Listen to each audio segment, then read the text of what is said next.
Disclaimer. This video is my opinion, not yours. You can have your own opinion.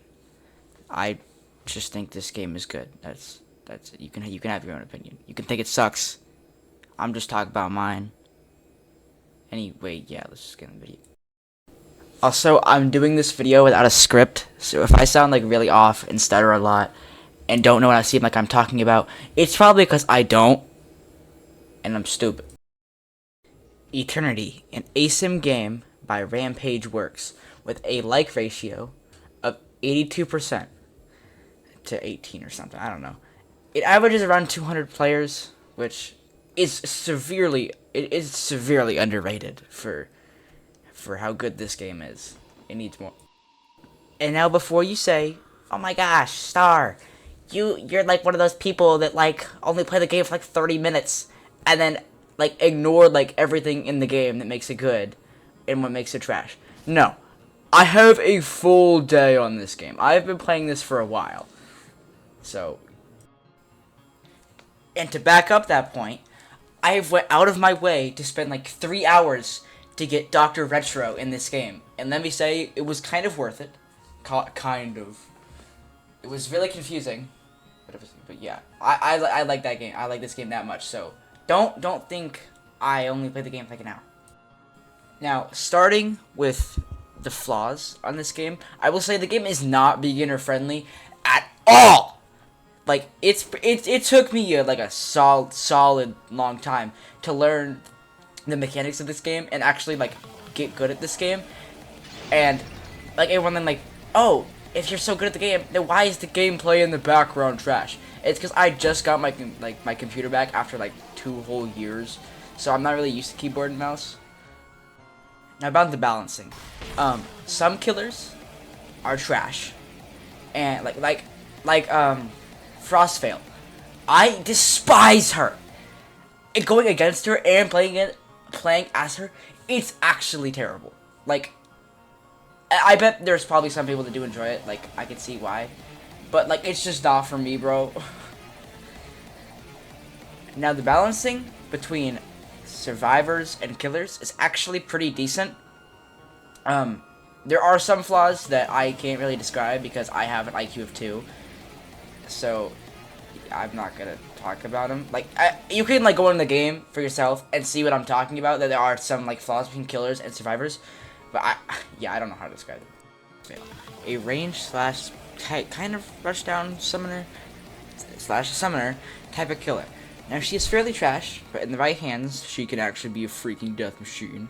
Her variant, Flowers, from Vibing Leaf, just kind of sucks to play as and to go against. And I really don't want to talk about it because I don't like her. Xeno slash Xenomorph is a genuine horror game antagonist, and might as well be their mascot because how freaking cool he looks. His kit is actually kind of well made and good to go against, even in pro lobbies. He's a trapper. His M1 does 26 freaking damage. I may be wrong, which is a little too much in my opinion. Considering the survivors average about 90 health. His spike moves, spikes that deal damage.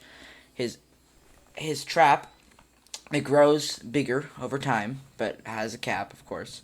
He has a teleport move that he has to place down first, and then he can use a laser later. And a move that goes underground. He goes underground and moves faster. His variants are cool. He has geometry from Davey Does Tutorials 33, which I'm a big ARG nerd, so I'm a big fan of this. And to back that claim up, I made a literal art in my first day of schools. My first few days of schools on Give Me Your Best, which I'm also really excited for. But anyway, back to the video. He also has another variant, which is metal robot dude thingy that is a trapper slash rushdown. Phone is a map controller rushdown. He's one of my personal favorite, but is low-key really annoying to go against, as he does do a short ton of damage. Jeez, excuse me. For zero reason. He can turn parts of the map into like this evil red kind of thingy that will infect anyone that touches it, and allows him to do other moves onto the infected victim. Like how he can shoot a hit scan projectile at them that they can only dodge if they hide behind hide behind cover. A rush move that does tick damage while they're being dragged with him, because it like grabs it, like if you run into the person while you're using the rush move, it like drags you with him and it does tick damage while you get it.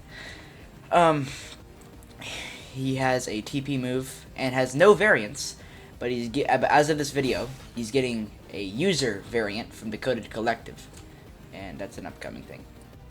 User 2006, the Sweat's favorite killers. The Sweat's favorite killer, and considered probably one of the best in the game by me, and only me, probably. He has a rush move that gradually increases damage the more it goes on, but this is kind of like hard countered by jumping and moving out of the way, and also Doombringer just completely just hard counters it, basically, kind of, and a little bit. And a self-damage move that will speed you up after a little animation. A move that puts a wall of flames on the ground that does a shat ton of damage if walked into, and has a passive that he gains health on kill, and that's really only useful for like the self-damage move, because I mean the killers can die in this game, so health is actually pretty important in this game, even for the killers. Now we're going to get into the survivors.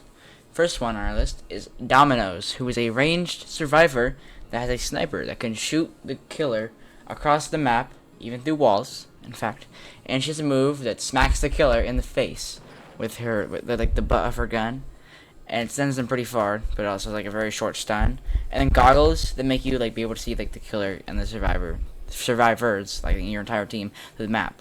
And she has 3 variants so far. You got Torchwood from Vibing Leaf that has an LMS with flowers. Yeah, I don't know why I included that in there. And he's just straight up annoying, so I don't really talk about him because I don't like him. Pot. He's a dude with like a pot on his head and stuff, and that he can self-heal, and he's got a shotgun. And he has a support character that's like a laser gun thingy, but I don't really like play as her a lot, and I don't. The next survivor is Everything Froze, which is the definition of, as he can place walls to block the killers and survivors, so you gotta like be cautious with it, so like you don't like trap your teammates and kill them and then just get screamed at. I've had that happen way too many times. And he can also place he can also place like an ice floor using his staff, and it can like float in the air, and like it can be used as a platform kinda. And then a stun move where he stabs them with his knife. It's crazy. Like, who knew a knife would actually hurt the killer? And stun. Yeah. And then his variants are kind of just similar to his main kit, so I won't really talk about him because they're kind of lame. I mean, I don't know. Maybe I'm just lazy. Doombringer, which is the sentinel of the group, and just like every ASYM like ever with their sentinels, he can block an attack, and he gets a speed boost. He can also like shoot a rocket with his rocket launcher. Yeah, like I don't know if you knew this, but rocket launchers actually shoot rockets, and it, like stuns or knocks the killer away depending on like where they are whenever you shot them. And you could, and then like you got like the basic slash that stuns for like a whole 3 seconds, and it's kind of annoying. Not much else other than the fact that he has 120 health, which is like actually kind of a lot and a nightmare for users. 2006 is, you know, like the killer. I just talked about him, you know what I'm talking about. One of his variants turns his parry into a healing buff and a placeable flag that speeds up his teammates. It's so tough. Then he has one that's a trapper that goes kaboom and stuns the killer. Wow. Recteg. I don't really know how you say it, but it's like, yeah, okay. Recteg. The support of the game, and who is basically an iframe demon. He has a charge move that applies burn on a hit that locks their move. He has a charge move that applies burn to the killer and locks their moves for a solid 2 seconds. A move that creates a circular hitbox and speeds up survivors in it, and a placeable torch that heals anyone in its radius. Oh my gosh. His variants are Davey Does Tutorials. Davey Does Tutorials It's like the protagonist of like of he's geometry's like bro, I got a lot here, bro. All right, gotta warm up. Tung tung tung tung tung tung tung tung tung sahur tung tung tung. All right, his variant for real this time is Davey Does Tutorials, which is like the protagonist. He's like Geometry's friend, basically. They're like part of the same series, you know. It makes him be able to choose from 3 different lanterns that circle around him. One that speeds up his teammates and speeds up him and survivors. One that blinds the killer, and another that heals him and his teammates. His torch, instead of healing, speeds people up, and his flash, like triple Z effects of his lanterns to anyone in the radius. Now, there's another survivor right now, but he's scrapped and he's gonna get replaced. His name's Sleepless. He's a survivalist.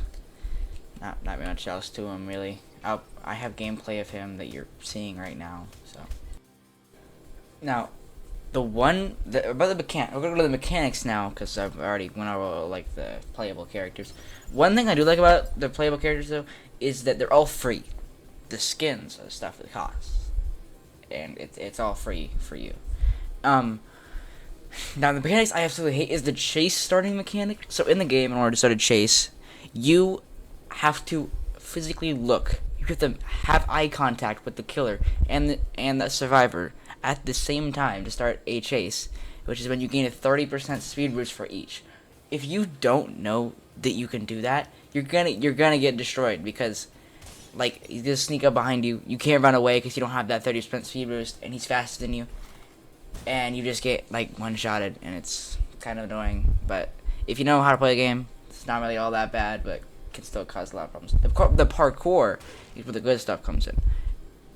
It's Jerome.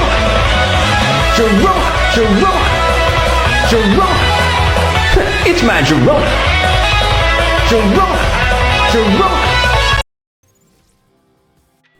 Now, what I mean by the parkour is the good part.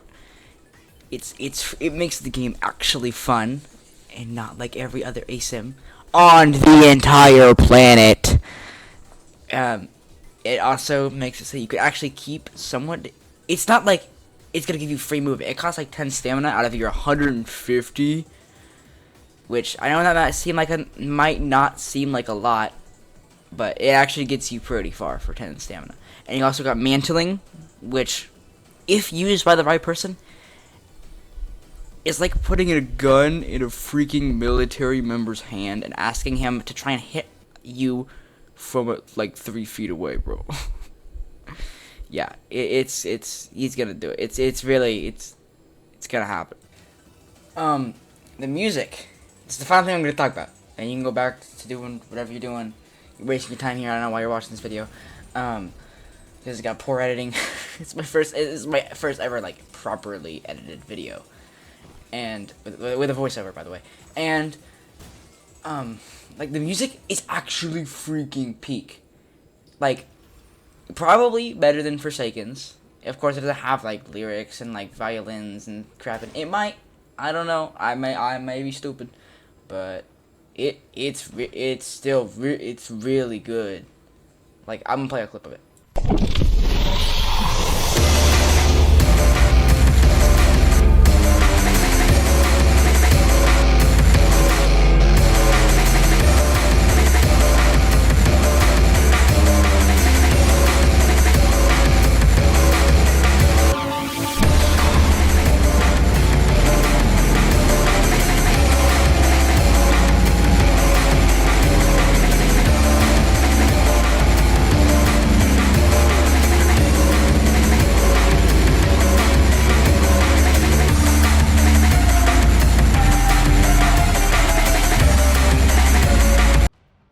Anyways, that's pretty much all I have for today's video. I say today like I upload regularly when it's been about a year since I uploaded last. I was grounded for personal reasons. And hopefully I'll be back to posting more on maybe this game or other games I feel like playing, you know? Of course, probably none of you care but anyway, just for you guys' satisfaction, you guys can watch me win this match.